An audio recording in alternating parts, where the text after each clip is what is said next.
warahmatullahi wabarakatuh. Perkenalkan, nama saya Aksep Wirayasa, NPM 130111000044. Pada kali ini kita akan melakukan pemeriksaan cranial nerve, di mana nanti akan ada beberapa pemeriksaan. Yang pertama adalah pemeriksaan cranial nerve 1 atau olfactory nerve. Pemeriksaan ini adalah untuk memastikan apakah indera penciuman pasien masih peka ataupun tidak, di mana nanti akan ada beberapa langkah. Yang pertama, kita pastikan terlebih dahulu apakah penciuman pasien itu mampat atau tidak. Boleh, silakan Pak ditutup salah satu hidungnya. Oke, silakan ditarik napasnya. Apakah lancar? Oke, kemudian yang sebelahnya ditutup, ditarik napasnya, lancar. Oke. Nah, baik, nanti saya akan memberikan bau-bauan. Nanti Bapak tebak itu apa. Nanti Bapak ditutup matanya terlebih dahulu ya Pak. Oke. Baik dok, saya akan memberikan substansi yang harus pasien tebak, di mana substansi ini itu tidak boleh yang akan mengiritasi pasien. Kemudian nanti kita akan berikan substansi ini bergantian kepada bagian hidung yang tidak ditutup. Baik Pak, silakan ditutup. Ditutup matanya terlebih dahulu, kemudian tutup salah satu hidungnya. Nanti ditebak ya Pak, ini bau apa? Boleh, bisa? Kopi, oke. Kemudian ini ditutup salah satu hidungnya. Tembakau. Oke. Sekarang hidung yang sebelahnya boleh ditutup. Ini bau apa? Tembakau. Tembakau, oke. Ini? Kopi. Oke, baik. Pasien bisa menebak dengan baik, berarti cranial nerve 1 pasien atau olfactory nerve-nya normal. Baik, yang selanjutnya kita akan melakukan pemeriksaan cranial nerve 5 atau trigeminal nerve. Nanti akan ada 4 pemeriksaan. Yang pertama adalah evaluasi dari corneal reflex, kemudian ada evaluasi dari sensasi face and skull, kemudian ada motor fungsi juga, nanti ada pemeriksaan yang terakhir adalah jaw jack reflex. Nah, yang pertama kita akan melakukan pemeriksaan evaluasi dari corneal reflex, yaitu kita akan memilih terlebih dahulu kapas dengan ujungnya kapas yang sama, ujungnya harus halus. Oke. Ujung kapasnya halus, cukup satu saja terlebih dahulu. Kemudian kita menyuruh pasien untuk melihat ke samping sebelah kiri, kemudian agak sedikit ke atas, Oke, kita akan gesekan di bagian limbus. Kita mengambilnya tangan kita di arah lateralnya. Nah, baik, bisa terlihat tadi pasien terlihat mengedipkan matanya. Kemudian yang sebelahnya boleh melihat ke sebelah kanan. Kemudian mukanya tetap ke sebelah kanan, agak ke atas. Oke, agak ke atas. Sip. Kita tempelkan ke limbus. Oke, bisa dilihat bahwa pasien berkedip, di mana itu merupakan refleks normal atau corneal refleks normal ketika limbus pasien diberikan rangsangan, sehingga keduanya saling menutup. Kemudian juga yang menutup bukan hanya yang sebelah saja yang kita tempelkan, tetapi kedua-duanya, dengan kemudian kita bandingkan juga apakah kemampuan menutup yang kanan dan juga yang kirinya sama.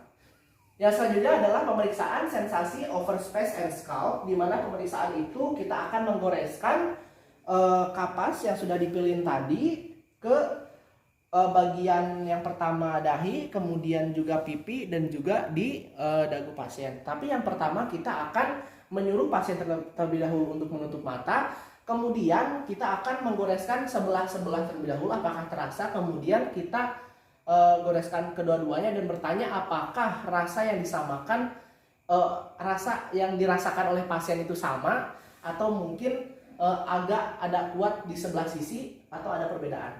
Boleh, silakan ditutup Pak matanya. Baik, nanti kalau terasa bilang ya Pak. Terasa? Terasa. Sama rasanya? Sama. Oke. Terasa. Sama? Sama. Terasa. Sama. Oke, baik. Nah, kemudian kita ikuti juga dengan menggunakan tusuk gigi atau bagian yang tajam di beberapa titik yang tadi. Boleh tutup lagi matanya. Terasa. Terasa. Terasa. Terasa. Tadi yang di sini sama rasanya? Sama. Oke. Sama. Terasa. Terasa. Sama. Oke. Baik, yang selanjutnya adalah pemeriksaan motor fungsi dari trigeminal nerve ini. Yang pertama kita akan melakukan pemeriksaan pada temporalis masalah terlebih dahulu. Nah, kita akan menempatkan tangan kita di bagian temporalis masalnya, itu di sekitar sini, itu di atas dari zygomatic arc. Oke. Kemudian silakan Pak lakukan gerakan seperti mengunyah. Nah, kita rasakan bahwa ada kontraksi pada bagian otot temporalisnya. Kita bandingkan kedua sisinya, kalau sama berarti normal. Nah, kemudian yang selanjutnya kita juga tempatkan tangan kita di bagian masseter muscle pasien, yaitu sekitar di bagian bawah dari zygomatic arch dan juga di bagian depan dari telinga. Oke. Boleh Pak, silakan dilakukan gerakan mengunyah. Oke, bisa dilihat. Nah, ada kontraksi. Kita bandingkan juga dengan yang sebelahnya. Oke, jika sama-sama kuat, maka berarti motor fungsi dari trigeminal nerve-nya itu normal. Yang selanjutnya adalah pemeriksaan jaw jack reflex, di mana kita akan menggunakan sisi yang sebelah sini dari palu refleks atau sisi yang agak luas bidaknya. Kita akan ketukan di bagian anterior dari si rahang pasien, yaitu sekitar sebelah sini. Sebelumnya kita suruh pasien terlebih dahulu untuk silakan dibuka mulutnya, tapi agak sedikit saja dibuka. Oke. Ini merupakan refleks patologis, jadi diharapkan tidak ada gerakan yang berlebihan pada pasien, cukup hanya gerakan sedikit saja seperti gerakan menutup. Boleh Pak? Baik, saya akan ketukan.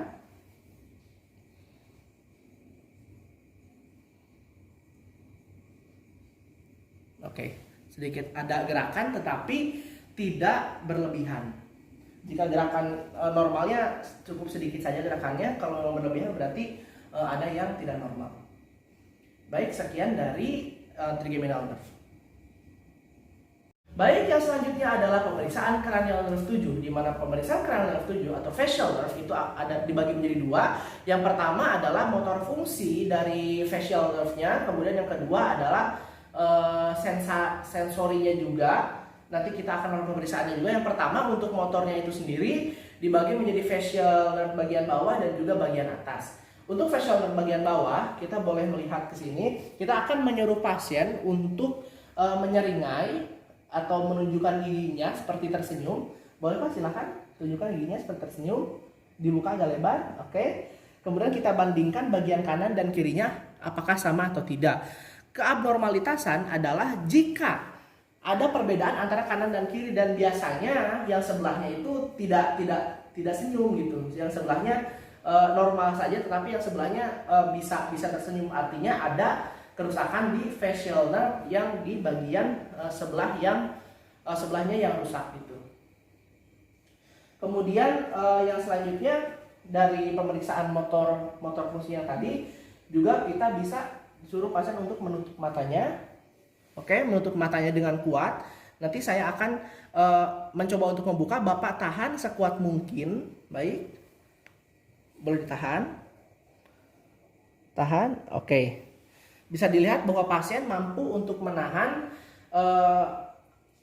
tekanan atau usaha yang kita lakukan untuk membuka mata pasien. Pasien mampu untuk menahannya sehingga matanya tetap tertutup, di mana itu merupakan hal yang normal. Ketidaknormalan adalah apabila pasien tidak mampu untuk mempertahankan matanya untuk tertutup. Yang selanjutnya kita suruh pasien untuk mengangkat alisnya. Boleh diangkat alisnya sampai mengkerut. Oke, bisa dilihat kerutannya. Kita bandingkan yang kanan dan juga yang kirinya sama-sama mengkerut atau tidak, simetris atau tidaknya. Oke. Yang selanjutnya adalah taste sensation atau rasa. Nanti kita akan lakukan di bagian 2/3 anterior dari lidahnya. Boleh silakan dijulurkan Pak lidahnya. Dijulurkan terus, oke. Kemudian kita ambil beberapa larutan di sini. yang memiliki beberapa sifat. Nanti Bapak boleh lihat di sini. Nanti Bapak tunjuk arah mana yang rasanya yang Bapak rasakan. Oke. Yang pertama, silakan ditutup matanya terlebih dahulu. Boleh dijulurkan Pak lidahnya. Baik, yang mana Pak rasanya? Oke. Boleh tutup lagi.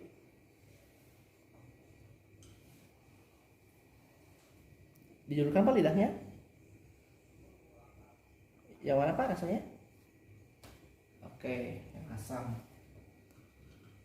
Yang selanjutnya, julurkan lidahnya. Baik Pak, yang mana? Sekali lagi. Oke, sip. Oke, satu kali lagi. Boleh selanjutnya juga lidahnya. Oke. Baik, yang mana Pak rasanya? Silakan tunjuk. Oke, baik. Nah, oleh karena itu maka pemeriksaan dari sensasi yang dirasakan oleh lidah pasien dari facial nerve-nya itu normal. Baik, yang selanjutnya adalah pemeriksaan glossopharyngeal nerve atau cranial nerve ke-9, di mana yang tadi untuk yang pertama adalah melakukan pemeriksaan tes sensation yang sebenarnya sudah tadi kita kerjakan juga untuk pemeriksaan rasa pahitnya itu di sepertiga posterior dari lidah pasien. Kemudian yang selanjutnya adalah pemeriksaan gag reflex, di mana gag reflex ini kita akan menempatkan tong spatel ini pada bagian pharyngeal wall pasien. Baik Pak, silakan dibuka mulutnya. Oke, kemudian kita akan ke bagian. Oke, bisa dilihat ada gag response dari pasien seperti ingin muntah, di mana itu merupakan tanda normal apabila pharyngeal wall pasien itu diberikan stimulus. Baik, yang selanjutnya adalah pemeriksaan cranial nerve ke-10 atau vagus nerve, di mana kita akan melihat apakah ada perubahan dari gaya bicara pasien atau cara bicaranya. Kemudian yang selanjutnya adalah kita akan melihat kontraksi dari soft palate pasien. Kemudian yang ketiga kita akan melihat apakah ada disfagia atau tidak. Nah, yang pertama kita akan melihat apakah ada perubahan dari cara bicara pasien, apakah ada dysphonia ataupun ada dysarthria, di mana dysphonia itu nanti apakah ada suara pasien ada hoarseness-nya, kemudian seperti suaranya serak begitu. Kemudian ada juga dysarthria, di mana nanti ada kelemahan ketika pada otot mulut pasien. Nanti ketika pasien mengucapkan suatu kata itu biasanya agak terdengar samar-samar gitu. Namun beliau harusnya mampu untuk mengucapkan kata tersebut. Nah, baik, boleh Pak sekarang kita Bapak ikuti apa yang saya katakan. Babi bu. Oke, baik, kita bisa lihat bahwa tidak ada dysphonia dan juga tidak ada dysarthria. Artinya pasien untuk pemeriksaan ini normal. Yang selanjutnya adalah pemeriksaan dari soft palate pasien. Boleh Pak silakan dibuka mulutnya. Katakan A. Oke, kita bisa lihat dari soft palate-nya sendiri itu simetris antara kanan dan kiri kontraksinya, kemudian juga si ovulanya itu berada di bagian tengah. Nanti apabila ada abnormalitas, maka tentunya ovulanya tidak ada di bagian tengah, melainkan akan berada di bagian samping atau agak menyerang. Oke, yang selanjutnya adalah pemeriksaan disfagia, di mana pada pemeriksaan disfagia ini kita akan menyuruh pasien untuk menelan makanan. Baik Pak, nanti saya akan berikan makanan. Nanti Bapak tolong telan, nanti saya akan lihat apakah pasien mampu untuk menelan atau nanti apakah terlihat ada kesulitan atau tidak, dan juga apakah pasien nanti tersedak atau tidak. Baik, silakan Pak, dimakan sampai ditelan. Oke, boleh dipercepat.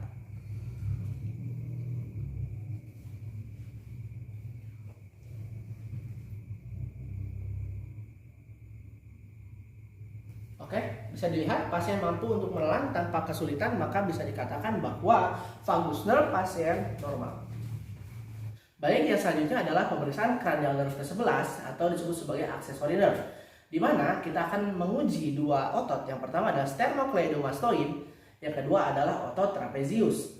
Baik, yang pertama kita akan cek terlebih dahulu otot sternocleidomastoid dengan cara menyuruh pasien untuk menengok ke salah satu sisi. Boleh Pak, silakan menengok ke arah sebelah sini. Oke.